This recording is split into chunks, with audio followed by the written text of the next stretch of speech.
I'm thankful that you did me wrong, cause now I got it right, I promise you gon' miss me gone. I done seen it all like the first picture phone. They wishing on my downfall with the wishing bone.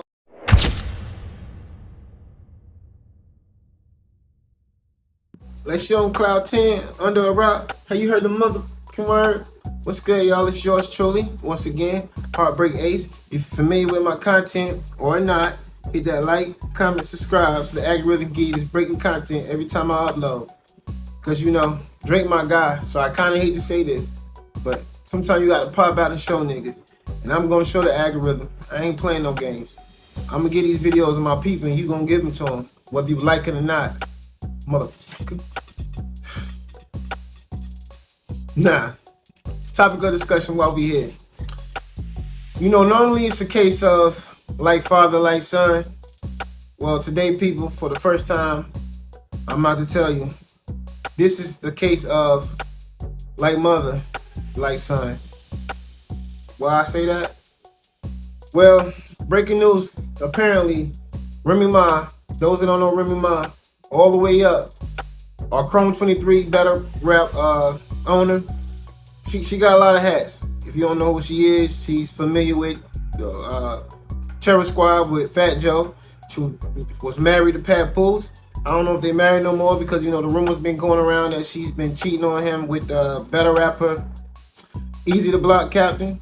And Pat Pools put the pause on him. Pause. And but that ain't why we here. Like I was saying, like mother, like son. Her son just got arrested for murder for hire. And why that's like mother, like son? Well, spin the block.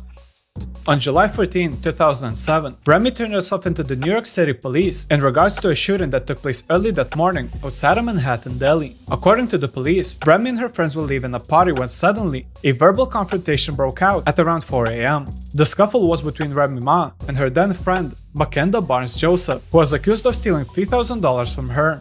According to Ma, she asked Joseph to hold her purse and claimed that when she retrieved it, $3,000 in cash were missing. As they were leaving, she pulled her Cadillac Escalade up to Barnes' Nissan Maxima. Then she got into her car with a cocked gun and tried to grab her purse so she could search it for the cash. They started to go back and forth at each other, and as the pair struggled over her purse, Barnes was shot in the abdomen, piercing her colon and hitting her in the rectum. Smith drove away, abandoning her $70,000 Cadillac nearby, and got into a taxi. It didn't take long before the cops identified Smith as a shooter, and the warrant was issued. Smith was charged with assault, criminal possession of a weapon, and attempted murder charges. When it came to the trial, Ma claimed that the gun went off on accident, and she didn't mean to fire at her. Her attorney called a ballistics expert who testified that Ms. Smith had pulled the trigger reflexively during the struggle, adding that police officers are trained to hold their index finger along the barrel of the gun to avoid such accidental shootings during moments of stress. The lawyer also added that she was the victim on that night by saying, "I wonder whether it has actually occurred to you that Remy Smith was a victim that night, a victim of someone reaching into her purse and pulling out about $3,000. And also, Ms. Smith did not call 911 or express shock or sympathy. She only proceeded to look through Makeda's bag. While the gun was never found, and security tapes from inside the club did not show any evidence of any altercations or arguments, the outcome did not look good for Ma. She pleaded not guilty to all the charges. I'm not a menace to society. I'm not a thug. I still have a lot to offer to society." The interesting part about this case is that while the gun was never found, so was the money. Police searched Barnes' purse at the scene, and there was no money found. Ma was also later charged with witness tampering and assault after an incident in August 2007 in which she was accused of inciting several male friends to attack a witness's boyfriend at a nightclub. While these charges were later dropped, Remy was eventually found guilty of assault, weapons, and attempted coercion charges. She was immediately taken into custody, with sentencing set to May 13, 2008. She tried to stay as calm as she could, but eventually broke down in the cell, crying and repeating, "My boy, my boy." The boy that she was referring to was her son, who at the time was only 8 years old. During the sentencing, she began with a statement, "I'm pleading with you to give me a second chance. I apologize, begging for mercy for the sake of my little boy." The victim delivered a letter in which she wrote, "I will always be the girl they whisper about. I will always be the girl who got shot by Remy. I don't believe she is really sorry. Even up until last week, Miss Smith was on the radio, still making mockery of this whole situation. Judge Rena Yuliver came to a conclusion and ended the court with the following statement. Remy Ma is an extremely angry woman who does not take any responsibility for her actions. She left Ms. Barnes seriously wounded in the car, bleeding in the front seat. She does not have any real remorse. Unfazed by Remy's crying, the judge sentenced her to 8 years in prison. Remy Ma began serving her sentence at Bedford Hills Correctional Facility for Women in Bedford Hills, New York, and was expected to be released in 2015. Barnes Joseph underwent several surgeries and also filed an $80 million lawsuit against Ma for damages, pain, and suffering. The case was later settled out of court. While the sentencing for her was devastating, life didn't stop there. She went on to get married to her husband Papoose, appeared in a couple of interviews, and also released a couple of mixtapes, like The BX Files, Jesus Christ, and Blasphemy. After serving 6 out of 8 years sentence, Ma was released from prison on August 1st, 2014. The life of Remy Ma would be best compared to a roller coaster, from the struggles during her childhood forcing her to grow up, to getting recognition as a female rapper from one of the biggest artists at the time, and eventually landing a deal with a label, and only a year later, after making her debut, getting sentenced to 8 years in jail. Life is all about decisions, and on that day, Remy Ma made a decision to confront her friend and shoot at her for as little as $3,000. While nobody should play with your money, spending 8 years of your time, one currency that we cannot buy, for as little as $3,000 is not a wise decision. 1 million, zillion, jillion, dillion, cotillion times later. Back in 2021, her son, 23-year-old Jace Scott, and another man, 22-year-old Richard Swigart, were taken into custody last night. Police charged them with the murder of 43-year-old Darius Gilbo, who was shot dead in South Jamaica, Queens 2 years ago. Both are also charged with reckless endangerment and criminal possession of a weapon. I'm Steve Lacey. And I'm Natasha Verma. 23-year-old Jace Scott has been arrested in connection to a murder in Queens that dates back to 2021. Investigators are looking into the possibility that it was a murder for hire. All right, Fox 5's Teresa Priolo joins us live from Astoria where the victim lived. Teresa, what can you tell us?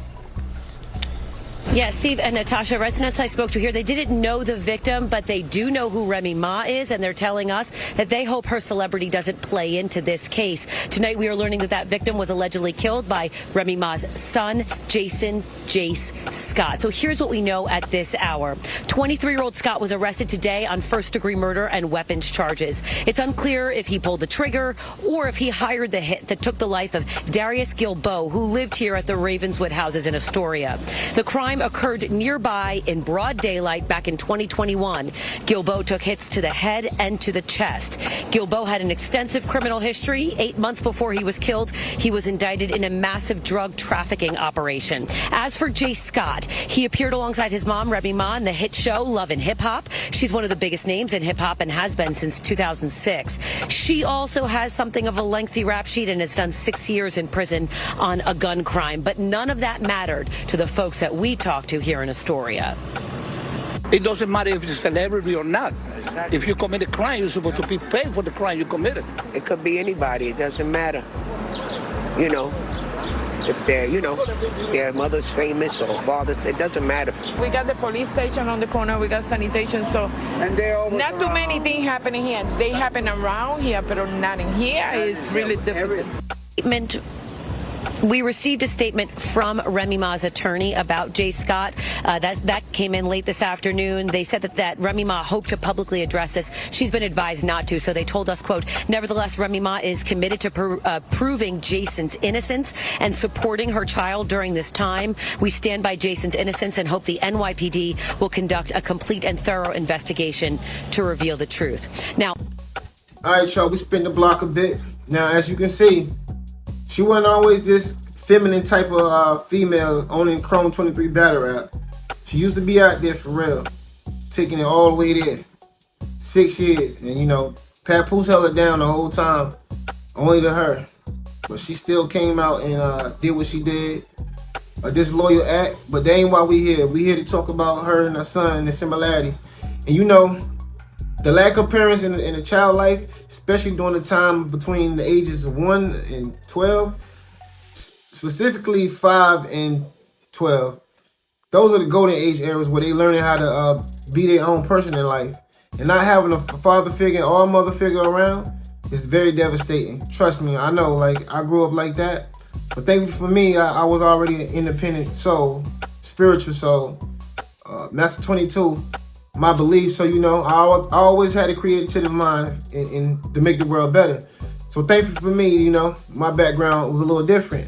So I have kids of my own, and I'm in their life every day as much as I possibly can, because that's very important, as you can see. Now, the neglect of his mother not being around and the father, that builds the anger. Nobody to talk to, no therapy. I get it. Unfortunately for him, like, for whatever reason, his mom was very successful. So I don't understand why he needed the money. Because it was a murder for hire. It was I think the guy was from New York. It was a kingpin, drug kingpin named D Block, that it was a murder for hire for, that he was arrested for. So, you know, as well, you know, it's following the same footsteps as his mother, and it's sad. And then you got to think, where's the father at in this picture? And did him and Papoose get along? Because, you know, Papoose was married to Remy Ma for years. I think maybe 10 years, because I think they got married while she was in prison. So, did they not get along where he could step in and be a father figure, or what? Or what have the case may be? Or did Remy Ma and her son even get along like that? Who knows, man? Because, you know, it's a weird little situation when it comes to Hollywood. I just think it's sad for the family on both sides. My condolences. And that's pretty much all I have for y'all. You know, let me know how y'all feel. You know, leave a comment down below.